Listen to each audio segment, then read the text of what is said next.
Number 10. The Demons 3. The Demons 3 are the demon brothers that ruled the galaxy 1 billion years ago until they were banished by the Timeless Ones. Felix Faust summoned their power using a bell, a wheel, and a jar that they had created for this purpose, only to be foiled by the League. They later worked with Neron against the League, trying to bring the moon down upon Earth, and then skip ahead to the 25th century and we see the Demons 3 released from their prisons once more, and they battled the heroes of this time period only to be stopped by Zatanna's magic that was actually attached to the jar, bell, and wheel that they were imprisoned in. Skip ahead once more to the 30th century and they are once again freed and become the pawns of Mordru the Magician. They were all pretty easily defeated though, with two of them battling it out to their mutual obliteration, and then the superheroes are able to combine forces to overcome the surviving Ghast, who is imprisoned by Dr. Fate in the reconstructed JLA satellite.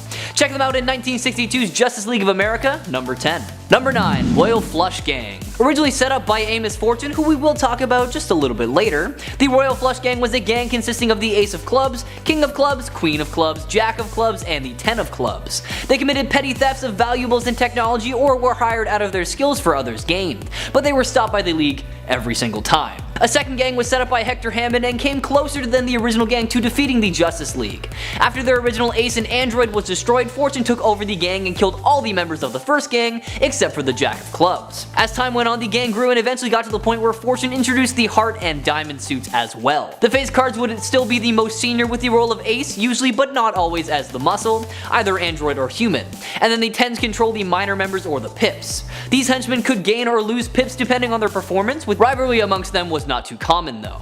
Check them out for yourself to start learning more about them in 1966's Justice League of America, number 43. Number 8. The Maestro. Payne Cardine was once a musician who ended up turning to crime after he received some pretty bad reviews on his performances. Now, as somewhat of a musician myself, I can understand why that would make you upset, but like, come on, that seems just a little bit extreme. Using music as his main motif, Cardine adopted the costumed identity of the Maestro, a criminal who left clues in the form of music for his next crimes. In 1962, Justice League of America number 16, we see him using a music gang equipped with musical instruments that compel those in earshot to dance. The Maestro tried to defeat the Justice League by encasing them in indestructible bubbles. Cardine was eventually captured by Batman and Robin, who were assisted by a professional in musicology, and he was sent to prison and his musical crime spree was stopped for good. Why not check out this musical madman for yourself, starting with his first appearance in 1962's Batman number 149. Number 7. Weapons Master. A criminal from the 120th century, Zotar the Weapons Master is a highly intelligent supervillain who is an expert in all weapons from the future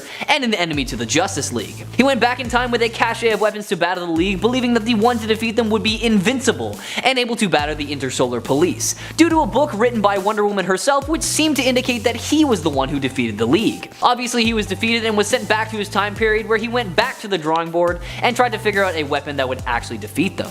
Since then, he has returned to plague other incarnations of the League on several occasions, like when he tried to obtain Green Lantern's power ring, or when he was the leader of a cult that worshipped the League, although he has been defeated each time. Check him out for yourself, starting with 1980's The Brave and the Bold, number 29. Number 6. Saturna. Known as the Lord of Misrule, Saturna was an intergalactic warlord who took control of countless worlds, with few being able to oppose him. He had conquered many planets including Moss Steel and was nearing victory on Terra Arcana. However, he didn't realize that the two of his top lieutenants, Simon Magus and Tazala, were stealing and dealing behind his back, selling off conquered planets to a human property development firm. Needless to say, he was not too happy about that one bit. I'll admit that Saturna was a bit of a showman and spent more time honing his public image than actually focusing on subduing his conquests. He was defeated and killed by the Creature Commandos, who was eventually killed by Tazala when he was no longer of use to her. Give his story a read for yourself, starting with his first appearance in 1961's Justice League of America number 2, all the way until his death in 2000's Creature Commandos number 8. Number 5. Amos Fortune. A persistent villain to say the least, this Justice League baddie used several luck-based ploys like the Royal Flush Gang, the Luck League,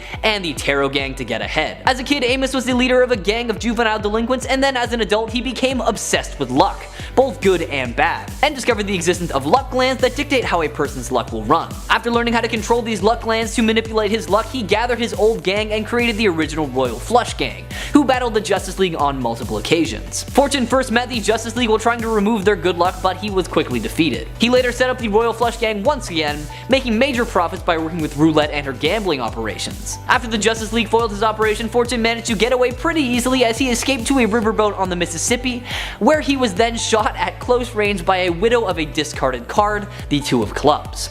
Check out his story starting with 1961's Justice League of America, number 6. Number 4. Epoch, Lord of Time. A powerful being from the year 3786, Epoch, the Lord of Time, goes head to head with the Justice League of America using his Chrono Cube to peel back the fourth dimensional veil of time. Since his initial defeat by the JLA, this fugitive from the future learned how to move laterally and diagonally through history, accessing armies and weapons spanning across millions of years. His greatest desire was to conquer space and time, and to make sure his bid to rule all reality was successful, he sought out to eliminate the Justice League's ancestors, erasing them completely from existence, which he was more than capable of doing. At some point, the Lord of Time created a frozen moment in history called Time Point, and he eventually evolved into the being known as Epoch, who wanted to master the time stream, changing events to grant him power. Epoch seemingly died in the JLA Wildcats crossover, however he did return once again as the Lord of Time in the Brave and the Bold series.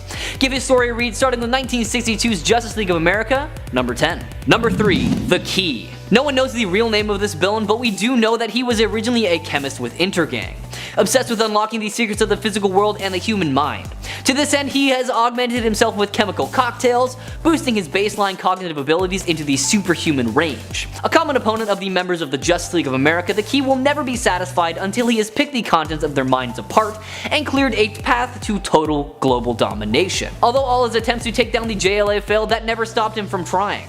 At one point, he manages to infiltrate the JLA's headquarters and traps the team in a fantasy realm of their own creation, intending to siphon off all of the energies of their inevitable victory in order to increase his power. He almost succeeds if it were not for the intervention of Connor Hawke, who beams up to the JLA headquarters while the Key is present due to a pre-arranged meeting to discuss him becoming a member of the League. He eventually returns to fight the Batman, attempting to provoke the Dark Knight into murdering him so he could escape life itself, but the plan proves unsuccessful. There's a whole lot more to this character, so why not check him out for yourself, starting with 1965 Justice League of America, number 41. Number 2. The Unimaginable. A being of immeasurable power that roamed the universe wielding its might for its own amusement. Bored with its existence, the Unimaginable left its native planet and traveled through space, exploring several other worlds and gathering various life forms along the way. Arriving on Earth, it saw the JLA in action and decided that it wanted to join the team. However, the Justice League refused the Unimaginable's demands, and the Unimaginable attacked, first with several of the alien creatures that had gathered, then in the body of one of them. The JLA defeated the Unimaginable both times and imprisoned it.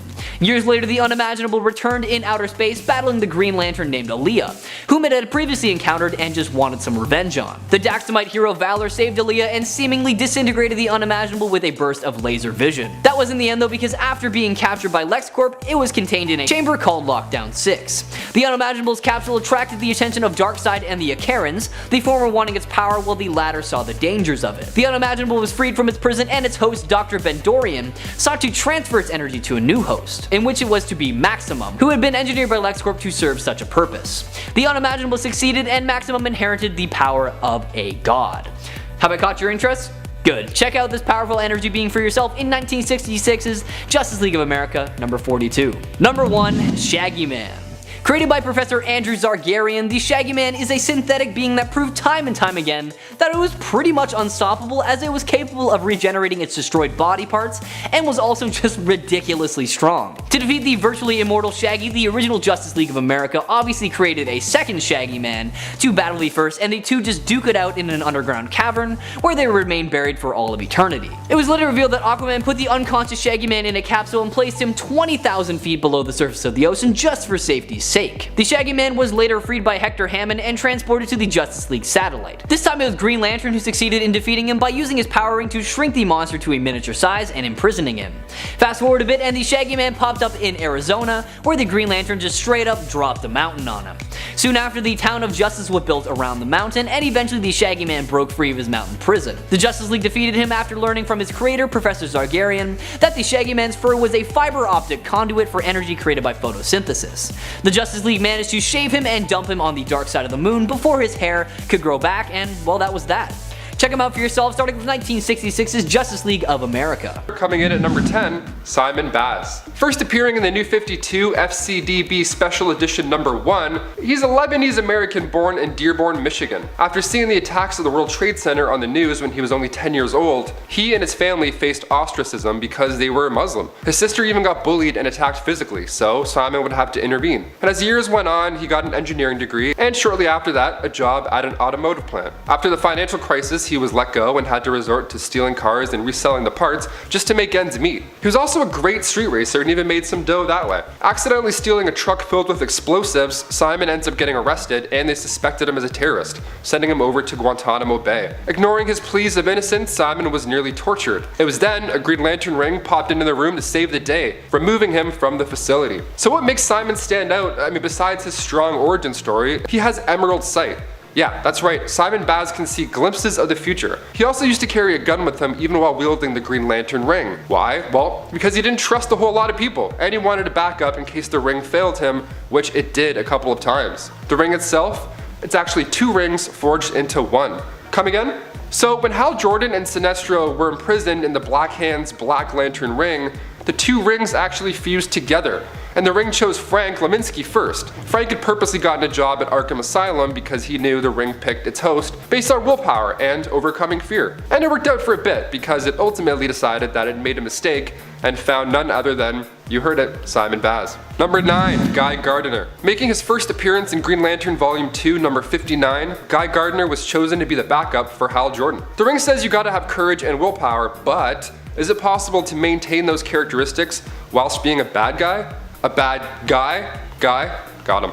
Turns out it is very possible. While the events of the Blackest Night unfolded, Green Lanterns were exposed to other rings, and with his temper issues, he was bestowed the Red Lantern ring. He actually had both at one point. Christmas colors, fun, how beautiful. I mean, this guy may be a bit of a meanie, but ultimately with his willpower, he's proven that he can still be a hero after all. Nice. See, this is a character arc I would love to see in theaters. We need more Green Lantern movies like this. I mean, even in his early life, Guy was abused by his father Ronald. And I feel like these character arcs and backstories are important to see, especially when anger and willpower are balanced in his life story. These origins are relatable. Make it happen. Number 8, Chip. This one is too fun not to include. Making his first appearance in Green Lantern Volume 2, issue 149, Chip is, well, look it up, obviously. So basically, the Crapster army invaded Sector 1014, and once they killed that Green Lantern, Dr. Abex took his army and went to his homeworld, Hyven. This little man Chip was sentenced to death to set an example. Don't do it, look at him, please. He was the leader of the Hyvenite resistance, so it made sense to do it, I guess. Chip was then visited by one of the Guardians of the Universe, gave him a Green Lantern ring, and Bob's your uncle. So one thing I love about this dude is that he's a chipmunk, squirrel looking thing. He's so cute, and as you may have noticed, but that doesn't stop him from killing it.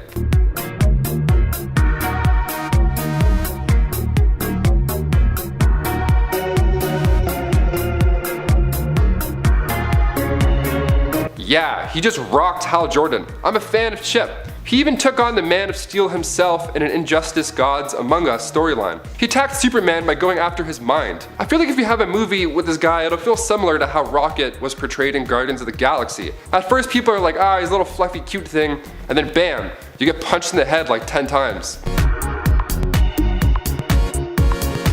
Number 7, Slack. Who's next on our list? None other than Chip's best friend. Slack is this cool looking 4-armed alien Green Lantern from Sligia, one of them's right, who is a protector for the Book of Oa. He's quite tall, has pink skin and a beak-like mouth. Making his first debut in Green Lantern Volume 2, issue 149, Slack is actually second in command right behind the Guardians of the Universe. Nice. He's a veteran with his power ring, so he doesn't really rely on it until he absolutely needs it. He's a pessimist and he's kind of a loner. I mean, aren't we all at some point? Come on. His importance doesn't go unnoticed. Being the protocol officer of the Corps, he plans missions and answers to none other than the Guardians of the Universe. It's kind of cool having your boss the Guardians of the Universe. Nice. And as I said earlier, his best friend is Chip. So once Slack was too late stopping the execution of Sinestro, so the Oa battery ended up being destroyed, making his ring inoperable. So he headed to Hyven to reunite with Chip, whose ring was one of the few that still worked. Clutch! So Slack acted as an advisor to him. What a power duo. I'd love to play Slack in a movie. I feel like I have the lankiness. I don't know. What do you think? He's taller than me. I mean, he's like 7 feet. I'm not too far off. Maybe. We'll see. Number 6, Chaselon. Your species have any problem with that? No, my arms are non-organic. I do, however, get silica mites. Fascinating. Perhaps we could consume refreshment together and speak of our adventures. That's a cool looking thing. Making his first appearance in the Green Lantern Volume 2 number 9, Chase-Alon is a being that can use 13 senses rather than our normal 5. The Green Lantern of Sector 1416 has a different appearance than usual, as you may have seen. I mean, look at him. So what exactly is this dude's deal? Well, he's from Barrio 3, which is a world where crystal life forms have dominated. So he's a sentient crystalline sphere, and like I said, can use 13 senses. Unreal. This dude's powers are super underrated, okay? He was given a power ring by the Guardians of the Universe due to his extensive willpower. He's also a member of the Alpha Lantern Corps and the Dark Stars, an intergalactic police force. Number 5, Hanu. Making its first appearance in Green Lantern Volume 3, Issue 49, and also appearing in the 2011 Green Lantern film, Ayo, Hanu is a beast of brute force. He's originally from the planet Ovicron 6. The warriors there think that using a weapon is overrated, it's frowned upon. They say a weapon makes you weak.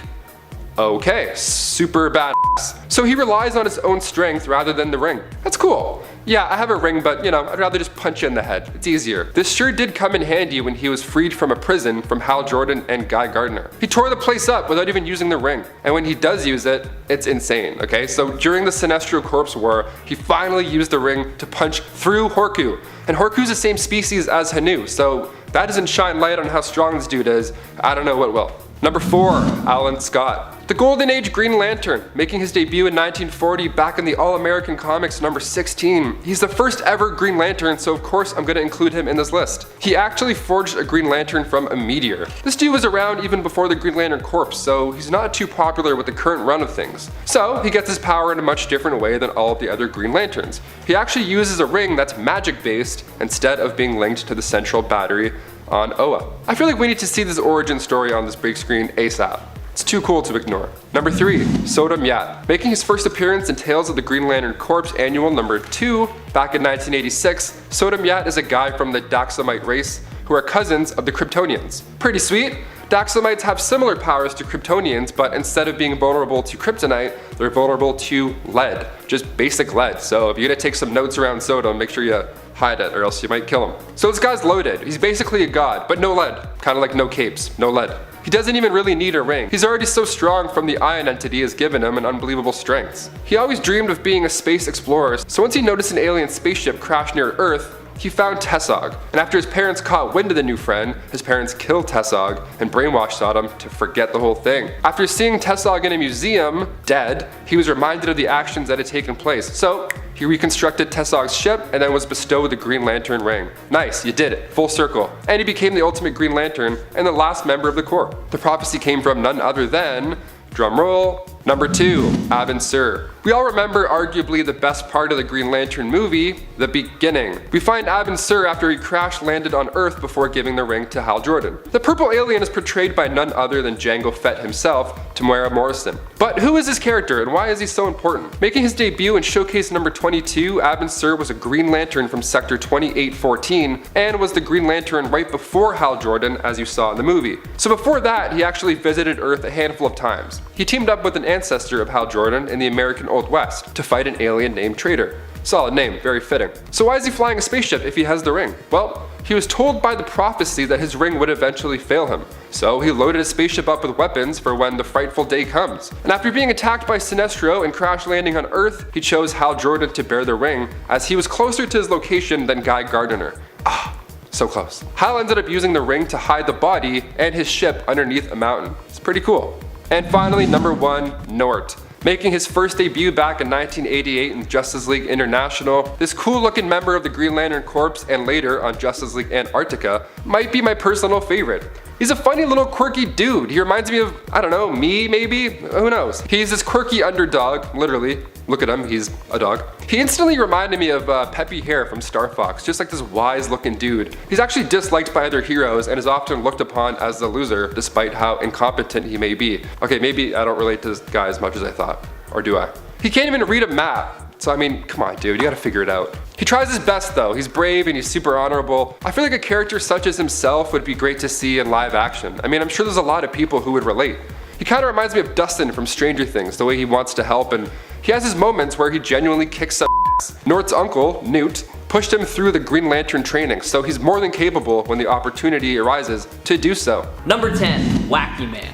Although not inherently evil, this unnamed clown of a man is still considered to be an Aquaman villain. Wacky Man was a clown that used robotic versions of aquatic creatures in his act, and because of that he decided to model his costume after Aquaman's. He was actually a pretty decent clown, bringing in people from all over to see his act. However, this wasn't always the best thing because he eventually caught the attention of some pirates who kidnapped him and forced him to use his robotic sea creatures to not only commit crimes, but to go after the real Aquaman. He proved to be someone who was not truly evil though, because once freed from the pirates, he teamed up with Aquaman to take them down. Check him out in his only appearance in 1957's Adventure Comics number 233, and let me know in the comments below if you think he truly deserves to be considered a villain for that. Number 9. Clownfish. Sidney Allard was once a doctor with a pretty shady practice. He was killing his elderly patients and just covering it up as much as he could. After part of San Diego sank, Allard was recruited by Black Manta and was tasked with taking blood samples of every resident in now Sub Diego.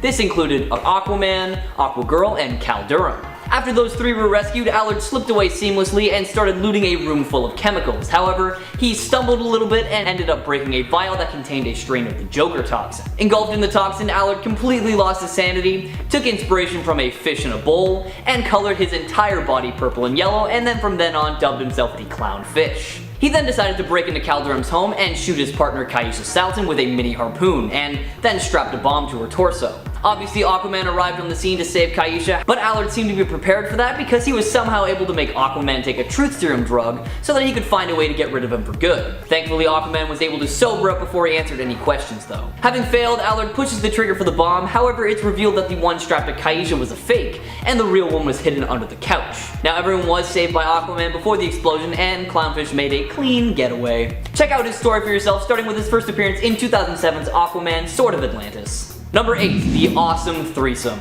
Known together as the Awesome Threesome, Torpedo Man, Claw, and Magneto, but not the one that you're thinking of, were a team of robotic villains who went up against Aquaman and his Aqua family. Debuting in 1967's Aquaman Volume 1 number 36, this villainous team was telepathically summoned to attack a science hall, but it turns out they picked the wrong day to do it though, because Aquaman, Mera, Aqualad, and Aquababy were all visiting the pavilion and sprung into action the moment they heard all the commotion. Magneto destroyed the gyromoleculizer, which was trapping a convicted alien on Earth for 5,000 years. With the moleculizer destroyed, the alien was free to escape and released his control on the robots. The threesome was apprehended quickly, however the alien escaped to Atlantis and began causing some serious damage to the city. It was able to then make a quick getaway thanks to a flying saucer, and once away it then released its mind control from the three robots once again, and they were back to their old villainous selves. Check out this robotic team of villains for yourself in their first appearance in 1967's Aquaman Volume 1 number 36. Number 7. Fisherman. An international criminal who started off as a thief who would steal anything he could get his hands on and sell them to the highest bidder. He came in contact with Aquaman after stealing a formula that could enlarge any living matter, and ever since then, the two have been enemies. Fast forward a little bit and we see the Fisherman clash with Aquaman on multiple occasions, each time ending in his defeat, and he eventually takes up residence in the villain-friendly country of Zandia.